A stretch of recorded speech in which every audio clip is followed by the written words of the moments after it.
Big boss హౌస్‌లో ఎదురు చూస్తున్న వీకెండ్ వచ్చేసింది. నాగార్జున ఇప్పటి వరకు గ్రూపిజం అంటూ మాట్లాడుతూ వచ్చేసిన వైల్డ్ కార్డ్స్‌పై రెచ్చిపోతూ వచ్చేశారు. ఇక ఈ రోజు డబుల్ ఎలిమినేషన్ ట్విస్ట్ ఉందన్న విషయం తెలిసిందే. ఇక టికెట్ టు ఫినాలే రేస్‌లో థర్డ్ లెవెల్‌లో అయితే బిగ్ బాస్ ఒకరిని ఎంచుకునే అవకాశం ఉందని పృథ్వీ, గౌతమ్, టేస్టీ తేజల్లో ముగ్గురులో ఒకరిని ఎంచుకోమని చెప్పినప్పుడు రోహిణి అలానే అవినాష్ అయితే టేస్టీ తేజని ఎంచుకుంటూ వచ్చేశారు.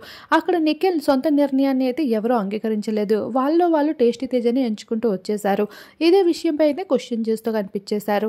అక్కడే ఉన్న నిఖిల్ని తన ఫ్రెండ్స్ని ఎంచుకునే అవకాశం లేకుండా మీరు టేస్టీ తేజాని అని డిసైడ్ చేశాడు. బాగా ఇన్ఫ్లుయెన్స్ చేశారని మీకు అనిపించలేదా రోహిణి అని అడిగేసరికి మేమైతే స్ట్రాటజీ అనుకున్నాం సార్, ఎందుకంటే తేజ గట్టిగా పర్ఫామ్ చేయలేడు, నాకన్నా వీకున్న పర్సన్ని కదా నేను సెలెక్ట్ చేసుకుంటాను, అందుకని తేజాన్ని సెలెక్ట్ చేసుకున్నాను అంటూ చెప్పడం జరుగుతుంది.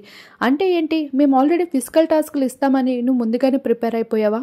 టేస్టీ తేజ మైండ్లో చాలా పర్ఫెక్ట్గా ఉంటాడు. వాడు మైండ్ గేమ్లో అయితే చాలా ఎక్కువగానే వర్క్ చేస్తాడు కదా. మరి అలాంటిది టేస్టీ తేజకి మైండ్ గేమ్ ఇస్తే ఏం చేద్దరు?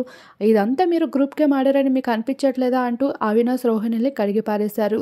ఇక మొత్తానికి ఇదంతా ఇలా ఉండగా నాగమామ అయితే మొత్తం ఈరోజు డబుల్ ఎలిమినేషన్ ట్విస్ట్లో అయితే అందరికీ షాక్ ఇవ్వబోతున్న విషయం తెలిసిందే. ఇక లీస్ట్ ఓటింగ్స్లో పృథ్వీరాజ్, టేస్టీ తేజ, విష్ణుప్రియలు అయితే కనిపిస్తూ ఉన్నారు.